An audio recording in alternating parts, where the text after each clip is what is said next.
Bueno, continuamos hoy con nuestra exposición de la segunda carta a los Corintios. Estábamos viendo estos días como lo que aparentemente es una charla de Pablo, en la que les va contando cosas a los corintios, apenas rasca uno la superficie, lo que encuentra es enseñanzas extremadamente prácticas.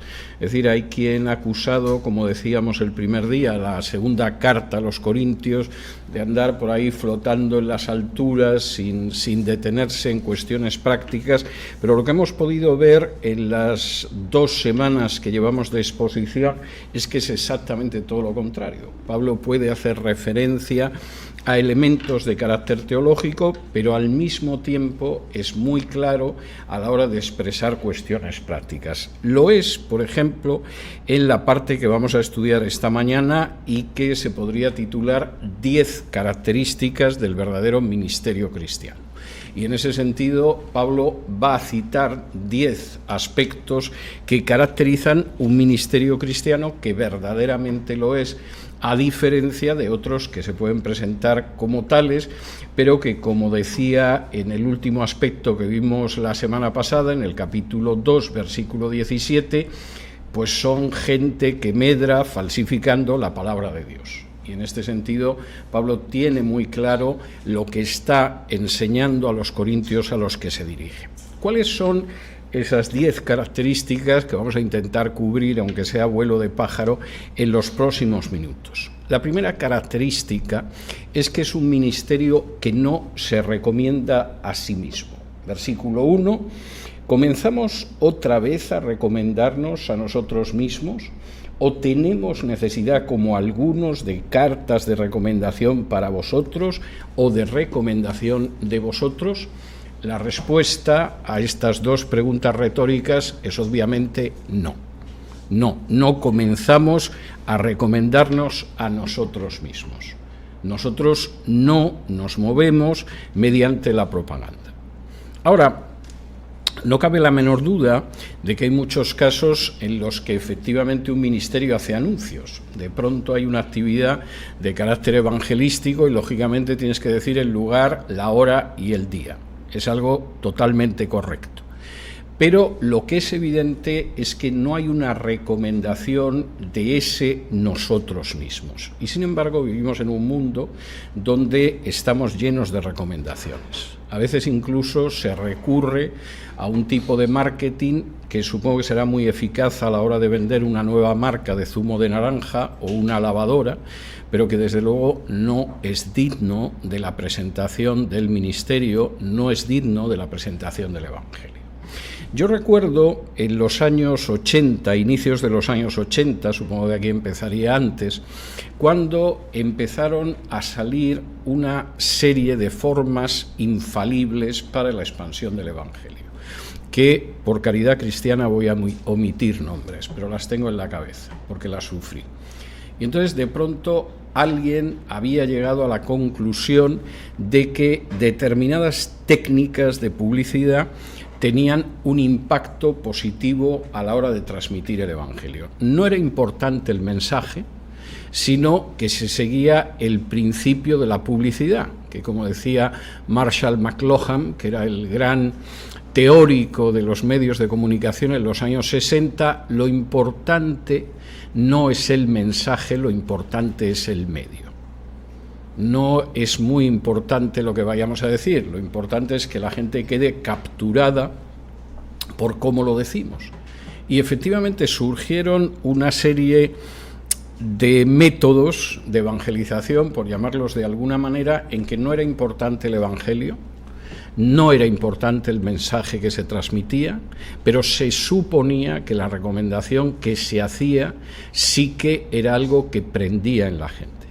Y además se suponía que tenía un resultado exponencial, es decir, empezábamos con 10, con 15, con 20, y esto tenía un efecto multiplicador. Y yo recuerdo haber visto algunos de aquellos métodos de autorrecomendación, de los que no ha quedado nada. Pero generalmente cuando empieza, sí parece que va a quedar algo. El problema es que, por regla general, para saber si algo ha dado o no ha dado fruto, pues a veces pasan 10, 20, 30, 40 años. y los que ya formamos parte de los viejos del lugar y de pronto miramos hacia atrás, de pronto nos damos cuenta de lo equivocado que era aquel camino hace 40 años. Algunos incluso lo dijimos hace 40 años, pero al cabo de 40 años no se puede negar.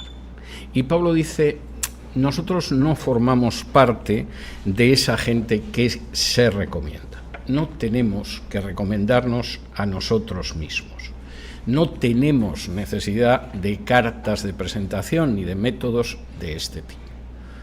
Y de hecho, al final lo que acaba mostrando si efectivamente un ministerio viene o no viene del Señor, no es el número de gente que reúne, no es el número de fondos que levanta, no es las veces que puede aparecer en determinados lugares, es el hecho de que verdaderamente es un ministerio del Señor. Y aquí entra la segunda característica, es un ministerio que da frutos. Pablo empieza diciendo eso de comenzamos otra vez a recomendarnos a nosotros mismos o tenemos necesidad como algunos de cartas de recomendación para vosotros o de recomendación de vosotros, y añade a continuación, nuestras cartas sois vosotros, escritas en nuestros corazones, conocidas y leídas por todos los hombres, siendo manifiesto que sois carta de Cristo expedida por nosotros, escrita no con tinta, sino con el Espíritu del Dios vivo, no en tablas de piedra, sino en tablas de carne del corazón. El verdadero ministerio no tiene relevancia porque se recomiende, porque sea muy conocido, porque se traduzca en poder o en dinero, aunque efectivamente hay gente que lo ve así. El verdadero ministerio es un ministerio que da frutos. Y es curioso la manera en que lo dice Pablo. ¿Y cómo sabemos que daba frutos? Porque la ofrenda que se estaba recogiendo para la iglesia que había en Judea era una ofrenda inmensa. No. Porque el número de gente en Corinto era muy importante y además incluía a gente del top de la sociedad de Corinto. No. Pablo dice en la primera carta que muy pocos de vosotros sois gente que la sociedad consideraría relevantes. La mayoría de vosotros son de los que la sociedad consideraría del grupo de los ignorantes, de los insignificantes, de la gente del pueblo, etcétera, etcétera. El Señor no ha escogido mucha gente entre la gente de arriba y parece que se ha complacido en escoger a esa gente de ahí. No, no es esa la razón. La razón de que efectivamente se pueda decir que un ministerio da frutos es que aquellas personas que han sido objeto del ministerio de pronto se convierten en un reflejo de lo que ha sido el ministerio. Son como si fueran cartas escritas. Nosotros no presentamos cartas de recomendación. No enseñamos la fotografía de la última vez que se reunió Pablo con un cónsul o un senador romano o cosa parecida, si es que alguna vez lo hizo. Lo que sí presentamos es a vosotros, y vosotros sí que sois una carta de recomendación. ¿Por qué? ¿Porque sois muchos? ¿Porque sois importantes? No, porque resulta que en vosotros se puede ver la acción de Cristo. Y esa no está escrita con tinta, sino con el Espíritu del Dios vivo, y no en tablas de piedra, sino en tablas de carne en el corazón. ¿Cuándo sabe uno que efectivamente un ministerio da frutos? Cuando la gente que ha sido objeto de ese ministerio refleja el carácter de Cristo, en mayor o menor medida. El hecho de que de pronto se produzca una inmensa reunión de gente en una iglesia no dice nada más que hay un montón de gente que va a esa iglesia. Pero eso pasa en distintas religiones. Yo he estado en templos de la India donde no podías entrar. Es más, había un montón de gente que se quedaba fuera del templo queriendo entrar y no podía entrar porque el templo estaba hasta el tope. Y por cierto, era asqueroso como estaba aquello. Tú decías, si por fuera esto está así, no quiero pensar lo que puede ser dentro. Puedo acabar enganchando Dios sabe qué tipo de enfermedad exótica. Pero efectivamente, si hay que juzgarlo por el número de gente, no cabe la menor duda de que aquello era muy exitoso. Pero eso no significa un éxito espiritual desde el punto de vista cristiano. Lo que efectivamente marca eso es si efectivamente aquellas personas por las que nuestra vida ha pasado ministrando y sirviéndolos, de pronto en ellas ha quedado escrito el mensaje de Cristo.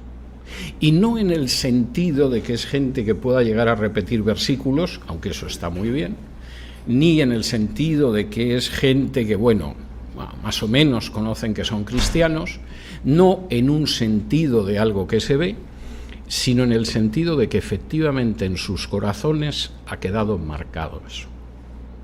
Yo he visto gente a la que conozco desde que yo me convertí, o sea, hace casi medio siglo, que efectivamente cuando vuelves a hablar con ellos, percibes que hay una carta de Cristo escrita en su corazón. Ayer estuve hablando con una persona con la que no hablaba seguramente hace más de 30 años, 30 y tantos años. Y por supuesto la voz de esta persona había cambiado de manera radical. La última vez que yo había hablado con esta persona, supongo que tendría 20 y tantos años y una dulce y agradable voz juvenil, pero ahora tenía la voz también dulce y agradable, pero evidentemente de una señora de 60 años, y la voz no es la misma. Y mientras yo hablaba con esta persona, aparte de los problemas que ha pasado en su vida, y algunos eran bastante serios, sin embargo tú notabas que había una carta de Cristo escrita en su corazón. Esa carta se había escrito hacía muchos años, cuando yo la conocí era, no voy a decir una mocosa, pero casi, y ahora que era una señora que ya está calculando cuándo se va a retirar y cuándo se va a jubilar, la carta seguía escrita. Y en este momento Pablo dice, nosotros no nos recomendamos. Y además es por una razón. El verdadero ministerio tiene unos frutos que son los que en un momento determinado muestran que fue un verdadero ministerio. Tercero, el verdadero ministerio cristiano es competencia de Dios y no nuestra. Fíjense lo que dicen los versículos 4 y 5. Y tal confianza tenemos mediante Cristo para con Dios, no que seamos competentes por nosotros mismos para pensar algo como de nosotros mismos, sino que nuestra competencia proviene de Dios. Hay gente que se toma la obra del Señor como si fuera suya, como si fuera una cosa personal. Y Pablo dice, bueno, la obra del Señor exige competencia, pero la competencia no es nuestra, viene de Dios. Y realmente cuando uno intenta suplir la competencia que viene de Dios por la competencia personal, eso puede acabar malamente, aunque parezca que existe un éxito. La competencia es algo que viene de Dios, no es nuestra. A mí me agobia cuando veo a gente cuyos fracasos personales les hacen indignarse como si la gente estuviera escupiendo a Cristo por las calles. Pero en realidad, detrás de esa supuesta indignación, lo que hay es la rabia que yo tengo porque no me han hecho caso a mí. Y entonces, en vez de pensar que es el Señor el que lleva la obra y que la competencia que tenemos para desarrollar la obra es lo que nos ha dado el Señor, no es un mérito nuestro, sino algo que hemos recibido del Señor, si de pronto no tiene el resultado que queremos, por supuesto nos lo tomamos como algo personal. No solo como algo personal, a partir de ahí podemos hasta desarrollar una teoría escatológica, como no me han hecho caso, y deberían haberme hecho caso. Pues esto es que el fin de los tiempos está muy cerca, porque todo el mundo sabe que efectivamente si no le hacen caso al hermano Antonio o a la hermana Juanita, es una señal indiscutible de que Cristo está a punto de venir. Esto es ridículo. Esto es absolutamente ridículo. Y lo que suceda en el ministerio es algo por lo que nosotros le damos gracias a Dios, pero la competencia es algo que viene de Dios. Es el Espíritu Santo el que toca los corazones. Es el Señor, como dice el libro de los Hechos, el que añade cada día a su iglesia a los que han de ser salvos. Nosotros somos simples instrumentos, simples canales, y deberíamos tomarnos como lo que verdaderamente somos, que es instrumentos y canales. La obra no es nuestra.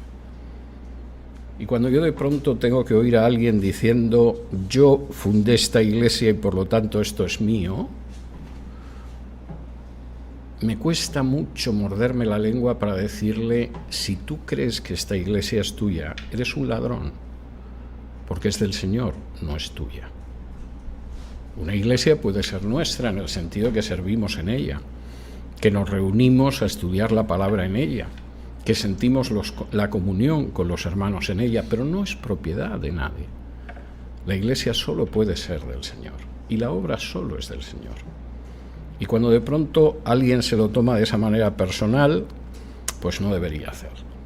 Cuarto, este ministerio verdadero es además un ministerio de gloria. Versículos del 6 al 9 dice: Dios, el cual asimismo nos hizo ministros competentes de un nuevo pacto, no de la letra, sino del Espíritu, porque la letra mata, mas el Espíritu vivifica. Y si el ministerio de muerte grabado con letras en piedras fue con gloria, tanto que los hijos de Israel no pudieron fijar la vista en el rostro de Moisés a causa de la gloria de su rostro, la cual había de perecer, ¿cómo no será más bien con gloria el ministerio del Espíritu? Porque si el ministerio de condenación fue con gloria, mucho más abundará en gloria el ministerio de justificación. El ministerio que tenemos, si efectivamente lo entendemos, es un ministerio glorioso. Ahora, entendamos por qué es un ministerio glorioso. No es un ministerio glorioso porque es la manera en que un semianalfabeto se puede hacer millonario. Eso no es glorioso, eso es vergonzoso. No es glorioso porque de pronto hay gente que puede tener una repercusión económica y mediática de lo que hace, en absoluto. Es glorioso porque, a diferencia del ministerio anterior, el del antiguo pacto, que también tenía gloria, este es un ministerio que llama a la gente a aceptar la justificación que procede de recibir por fe el sacrificio de Cristo en la cruz. Y eso hace que ese ministerio sea un ministerio glorioso. Y lo es, entre otras razones, porque está anunciando el único camino de salvación que existe. Y de la misma manera que alguien consideraría que es estar en la gloria si de pronto se está ahogando en el mar en medio de un naufragio y llega un buque y lo rescata, o está a punto de perecer consumido por las llamas en medio de un incendio, de pronto llegan los bomberos y te sacan de en medio del incendio. El ministerio cristiano es un ministerio glorioso porque no anuncia la condenación, anuncia el hecho de que te puedes salvar de esa condenación. Y eso era algo que no podía hacer el antiguo pacto. Si me acompañan ustedes a Romanos capítulo 3, donde Pablo va a desarrollar unos años después todo el concepto que aquí apenas aparece señalado de la justificación. En Romanos capítulo 3,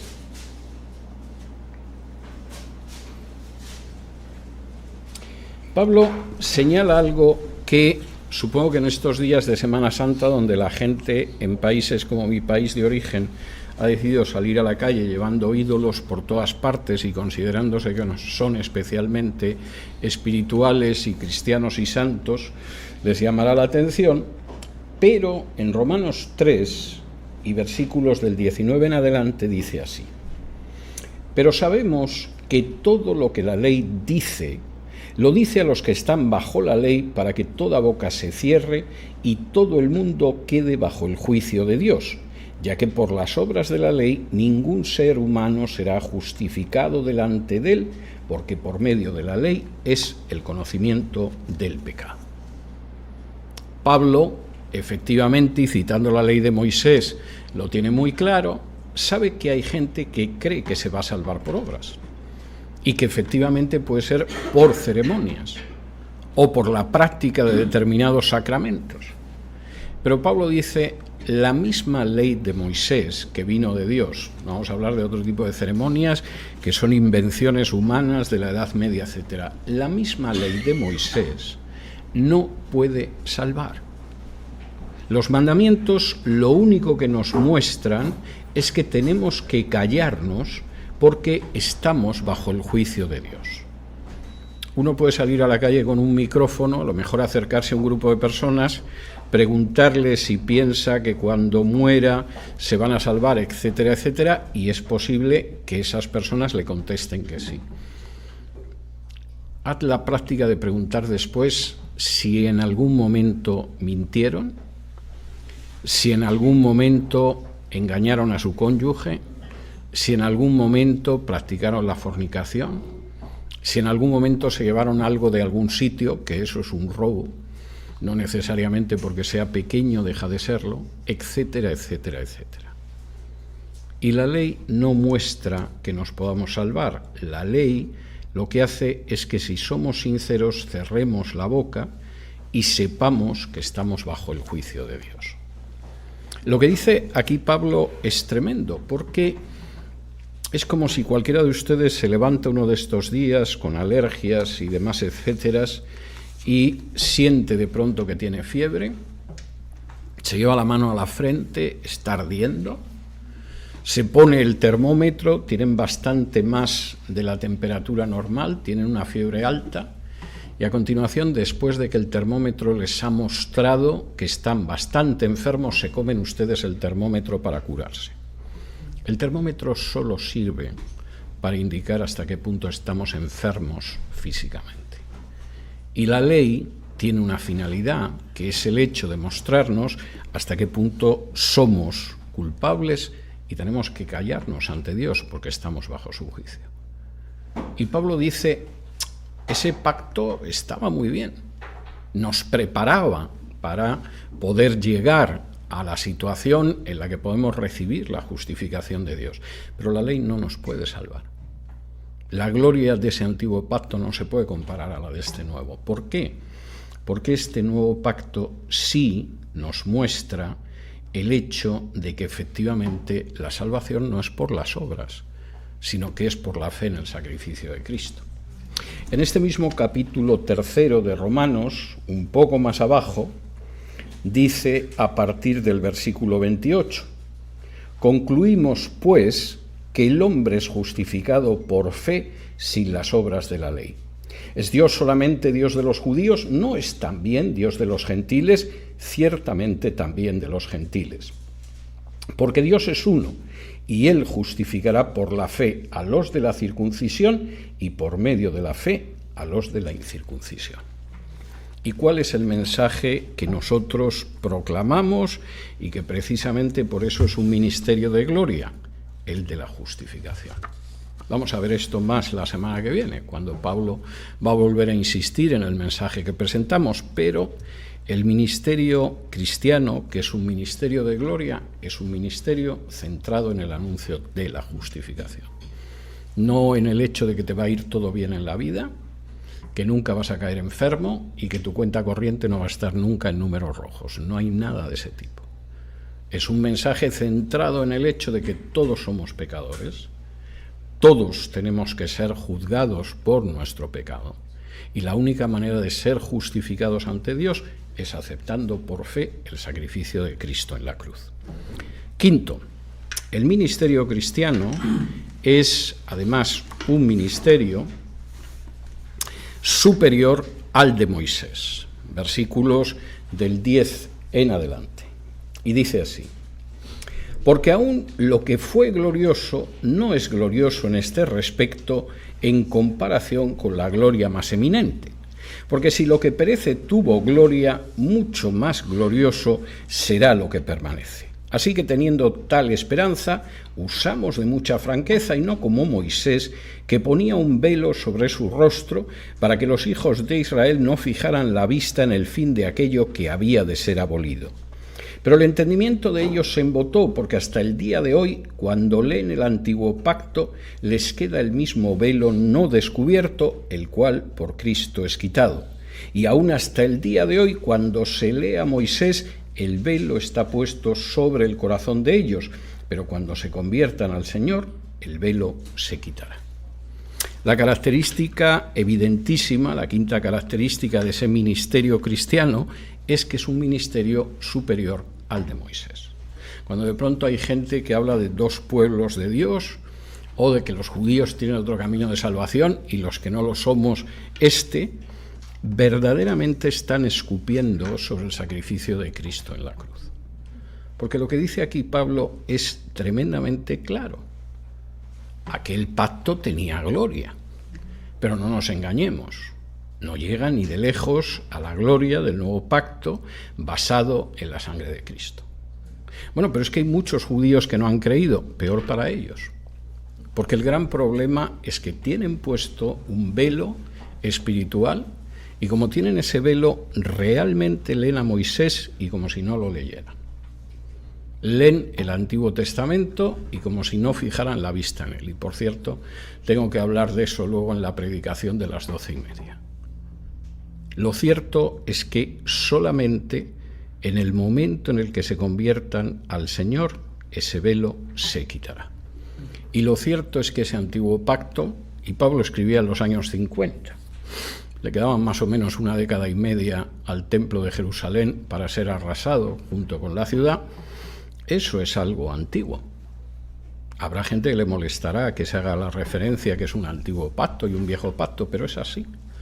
Y como dice el autor de la carta a los Hebreos, todo lo que es viejo y antiguo va a desaparecer, como efectivamente sucedió menos de 20 años después de cuando Pablo estaba escribiendo esto.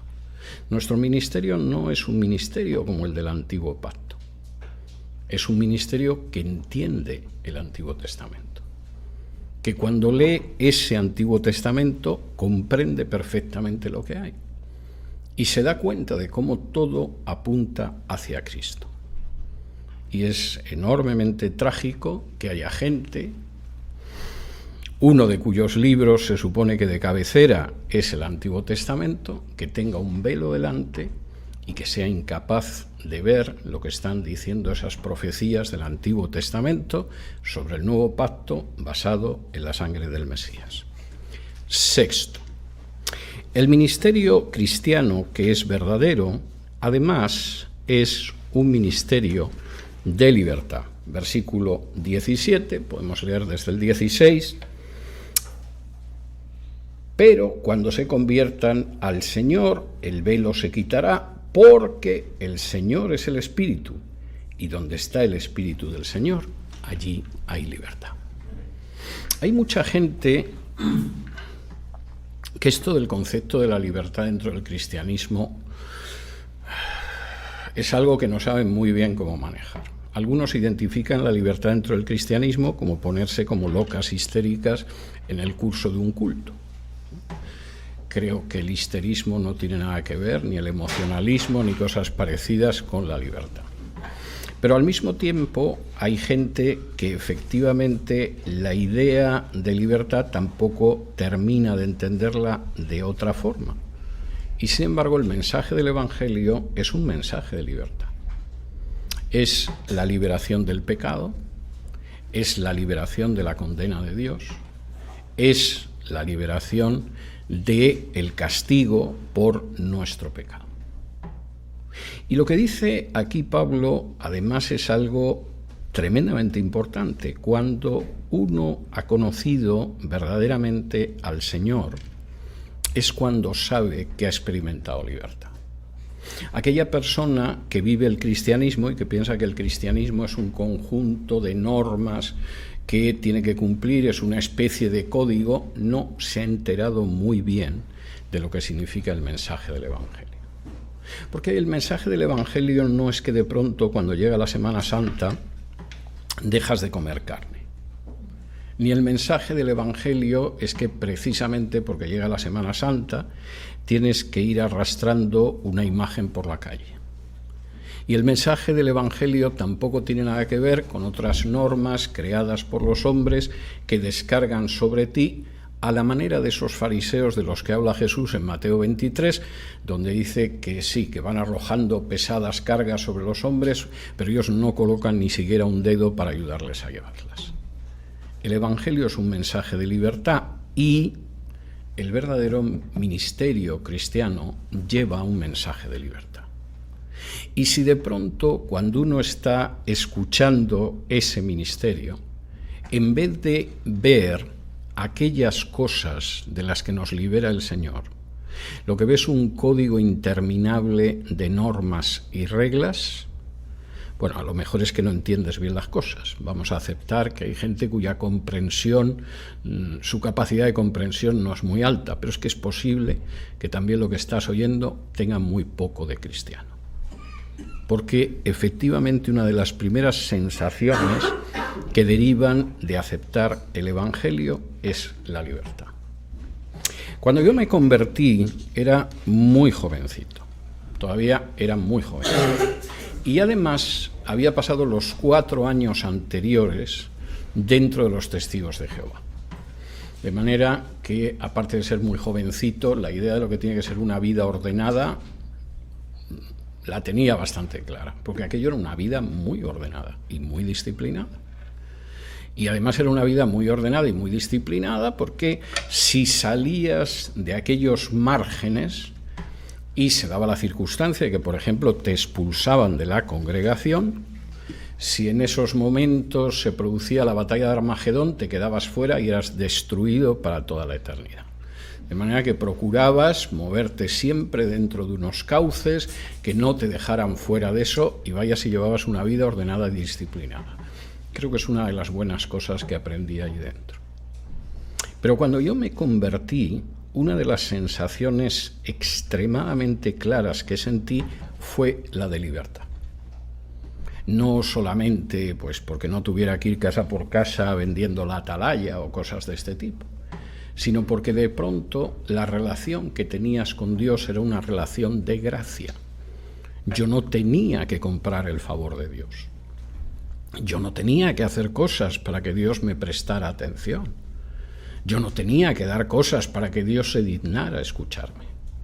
Yo tenía una relación personal de comunión con Dios a través de su Hijo Jesucristo. Y esa relación personal que comenzó con mi conversión, por cierto, leyendo la carta a los romanos en griego, esa relación personal era una relación de libertad.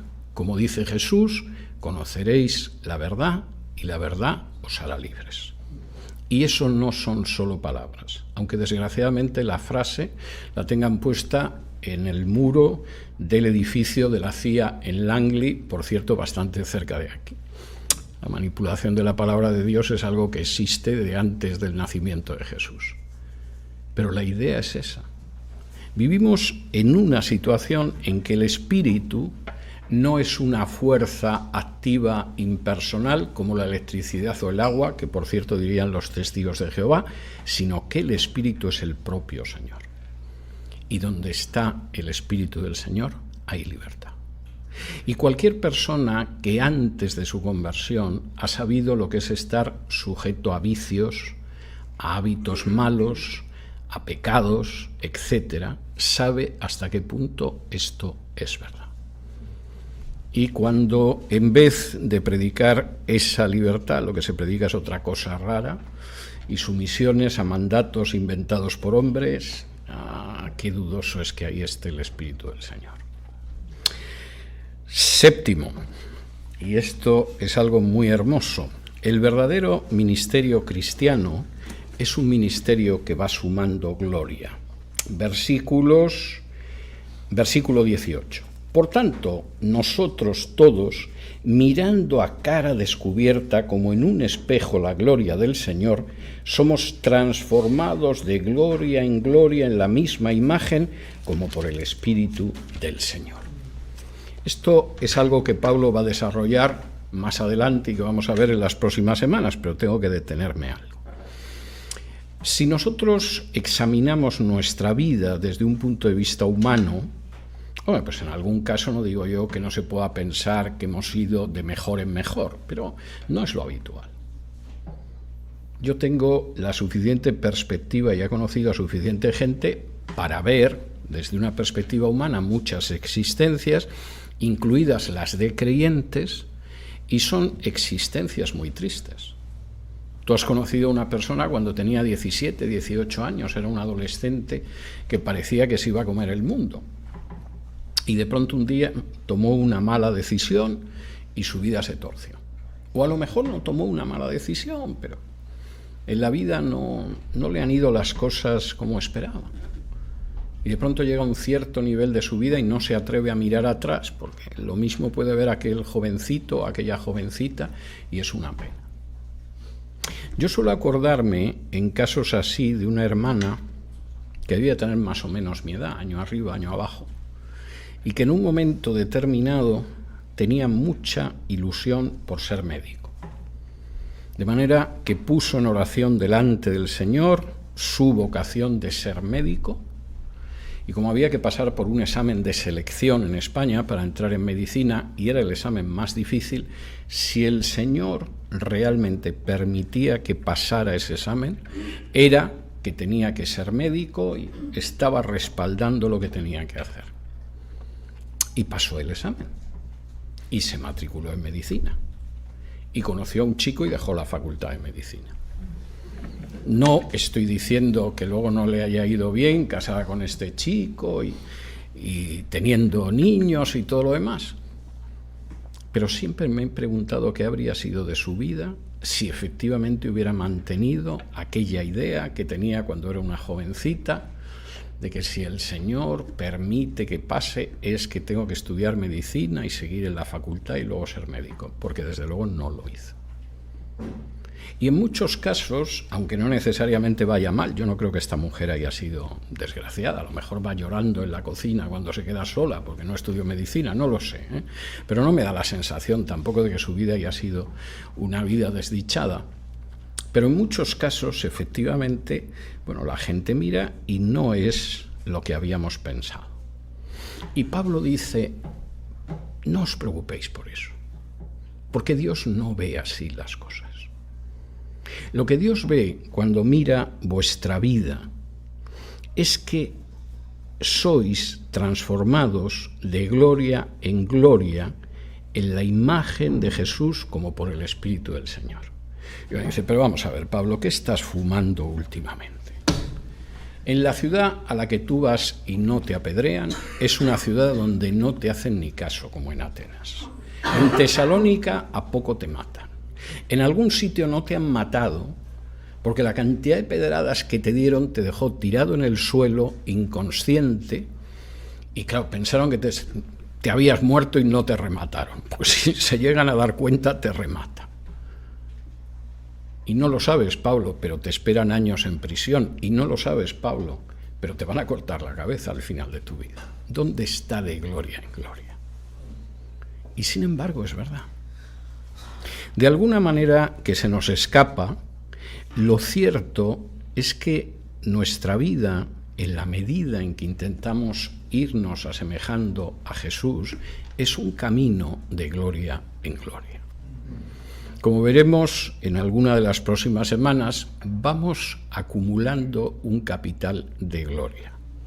Señor, no me lo puedo creer con la vida que tengo, con los problemas que me salen, con las situaciones que no puedo arreglar, que me digas que esto es ir de gloria en gloria. Pues lo es, porque verdaderamente para este mundo es posible que lo tuyo sea mediocre, gris, sin importancia.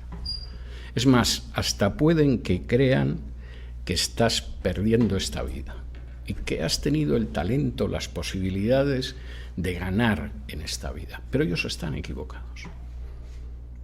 Precisamente aquellos que a los ojos del mundo han perdido su vida porque han decidido seguir a Jesús son los que verdaderamente están salvando su vida. Y aunque tu vida te parezca que no tiene mayor relevancia, que es algo del montón, que nadie repararía en ello, sin embargo en tu vida, incluso en medio de las dificultades, tú vas pasando de gloria en gloria, en la medida en la que intentas cada día parecerte un poquito más a Jesús.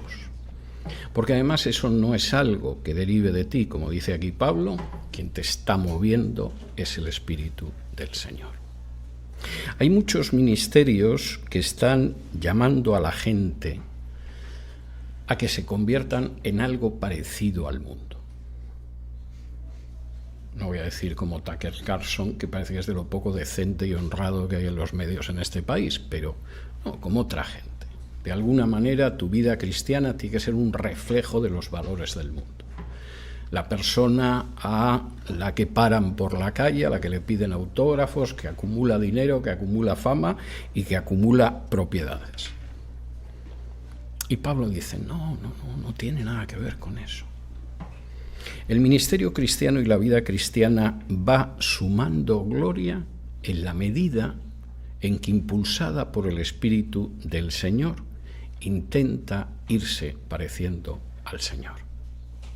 En cierta ocasión le preguntaron a Karl Barth, que seguramente ha sido el teólogo más importante del siglo XX, si no lo han leído no se sientan mal, seguramente les aburriría mucho, aunque era un personaje. Yo conozco gente que fueron alumnos suyos y todavía contaban maravillas de Karl Barth. En cierta ocasión a Karl Barth le preguntaron, bueno, ¿y usted que ha escrito tantos libros de teología, que es tan conocido, que en un momento determinado, a diferencia de mucha gente, se opuso directamente a Hitler, cuando todo el mundo pensaba bien de Hitler, etcétera?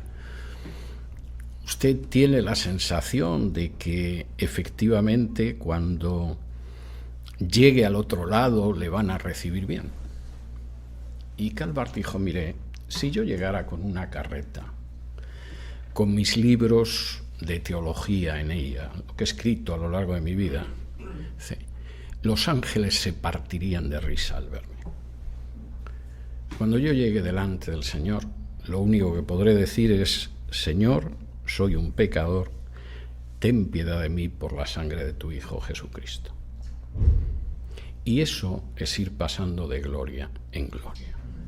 Es posible que mucho de lo que hemos hecho en este mundo se quede, como vimos en 1 Corintios, igual que desaparecen muchas cosas en un incendio. Pero como dice aquí Pablo, aunque aparentemente no sea así, lo cierto es que vamos pasando de gloria en gloria a medida que enseñamos y que vivimos el irnos asemejando a Jesús. Esa es nuestra meta, como personas y debería ser como ministerio. Octavo, el verdadero ministerio cristiano no se rinde. Capítulo 4 y versículo 1 dice, por lo cual, teniendo nosotros este ministerio según la misericordia que hemos recibido, no desmayamos. Nosotros no nos rendimos.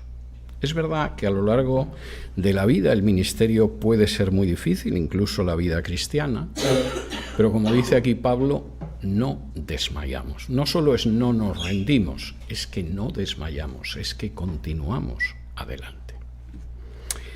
Noveno, es un ministerio que además no falsea la palabra de Dios. Versículo 2. Antes bien, renunciamos a lo oculto y vergonzoso, no andando con astucia, ni adulterando la palabra de Dios, sino por la manifestación de la verdad, recomendándonos a toda conciencia humana delante de Dios. ¿Cómo se mueve ese ministerio? No falseando la palabra de Dios. Pablo menciona aquí una serie de conductas que desgraciadamente se ven. Nosotros no actuamos de manera oculta. No se nos ocurriría actuar de manera oculta. Lo que hacemos está expuesto a la luz del día. Puede gustar más o menos, pero no actuamos ocultamente. No actuamos de una manera vergonzosa. No hay nada de lo que hacemos de lo que tengamos que avergonzarnos. Puede salir mejor, puede salir peor, pero no hacemos nada que sea vergonzoso. No actuamos con astucia. Nuestro ministerio no es un ministerio en el cual tratas a la gente, que ya sabes que son tontos, con la suficiente astucia como para poder manipularnos. No es algo propio de nosotros. ¿Cómo es? es un ministerio que no adultera la palabra de Dios y que manifiesta la verdad. Esto es algo tremendo, pero cuando uno ha visto multitud de ministerios sabe que esto no es tan claro en muchísimos casos. Nuestro ministerio no adultera la palabra de Dios. No va a predicar un mensaje para que la gente se sienta muy bien y por lo tanto se quede en el lugar y, a ser posible, done cuanto más dinero mejor. No adultera la palabra de Dios. Y por supuesto no va a decir que lo bueno es malo ni que lo malo es bueno, simplemente porque eso resulta muy bien. Uno de los grandes dramas de las congregaciones, no solo en las últimas décadas, a lo largo de la historia, es el hecho de adulterar la palabra de Dios para que resulte agradable a los oídos de la gente.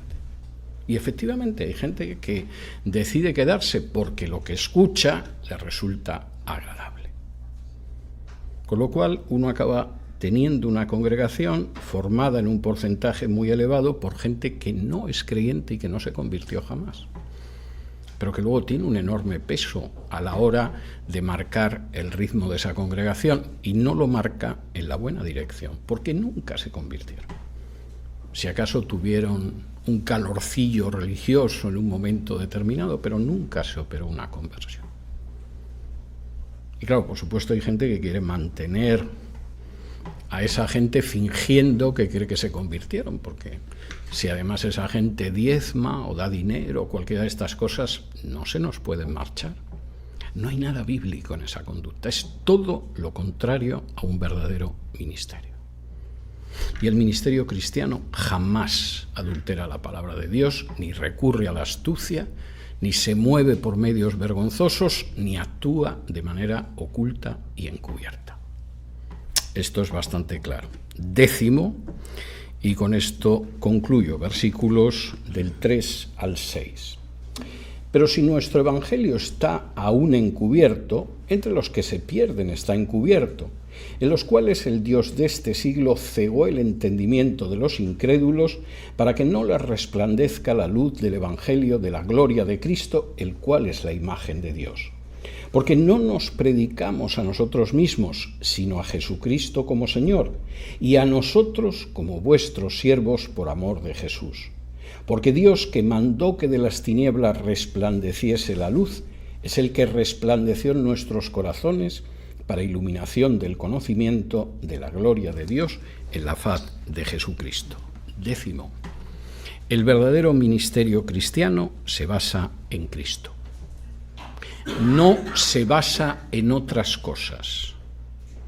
Es decir, no en que hay un personaje que supuestamente hace caminar a los paralíticos o te consigue bendiciones económicas y te coloca las manos encima de la sesera o cosa parecida. El verdadero ministerio cristiano se basa en Cristo. Y esto es enormemente importante, como dice aquí, porque realmente el Evangelio de Cristo significa luz. Y Pablo lo dice con una enorme claridad. En ese versículo 4, al final, donde dice la luz del Evangelio de la gloria de Cristo. ¿Y qué es lo contrario a un evangelio que se basa en Cristo? La acción del diablo cegando a la gente de este mundo. Capítulo 4, versículo 4, en los cuales el Dios de este siglo cegó el entendimiento de los incrédulos para que no les resplandezca la luz del evangelio de la gloria de Cristo, el cual es la imagen de Dios. Algo, por cierto, para recordar en Semana Santa, cuando gente que vive de la manera más pagana durante todo el año considere que tiene una especial conexión con Dios porque va llevando en andas una imagen, en contra de la ley de Dios, además. Pero, como dice aquí Pablo, es verdad.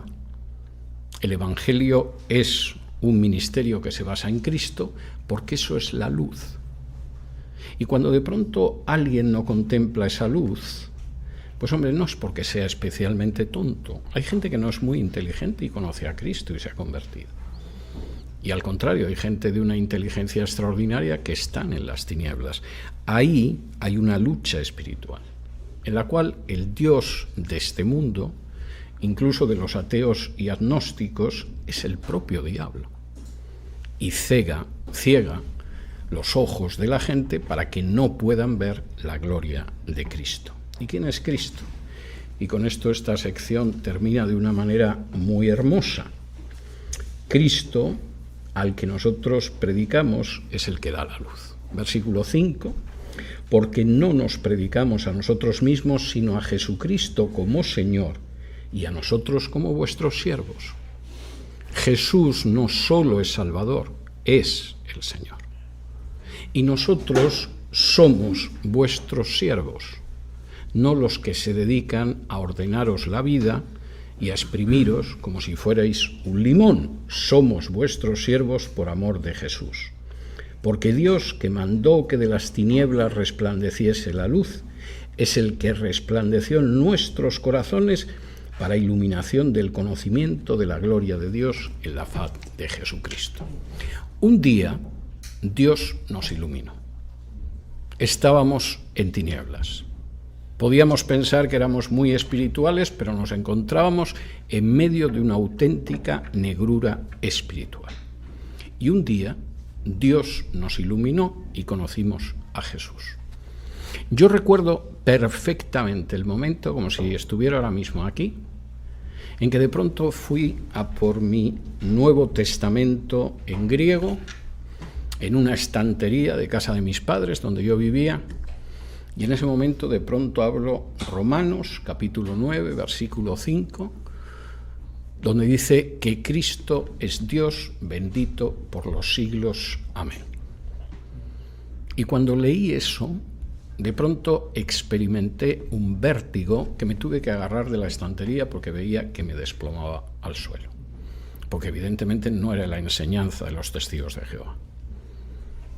Y hay un momento en la vida de todos aquellos que han conocido al Señor que de pronto hubo un fogonazo de luz. A veces es decir, pero ¿cómo puedo estar perdiendo la vida tan miserablemente como la pierdo? A veces es de pronto decir, ¿durante cuántos años he estado creyendo supersticiones que son mentira? En otros casos ha sido decir, pero ¿qué pasa con mi existencia? No puede seguir de esta manera. Pero efectivamente brilla esa luz, y esa luz que ha resplandecido en nuestros corazones y que nos ha mostrado al menos algo de la gloria del Señor, es la que nos debe impulsar para predicar un mensaje que se basa en Cristo. Porque cuando el mensaje no se basa en Cristo, sino en otras cosas, por muy religioso que sea y muy espiritual que pretenda ser, obedece al Dios de este mundo que ciega los entendimientos, los corazones, las mentes de los incrédulos. Nos vamos a quedar aquí. Tienen ustedes 2 minutos si quieren formular alguna pregunta, y si no, nos vamos a ver arriba dentro de media hora. Pero si tienen alguna pregunta ahora.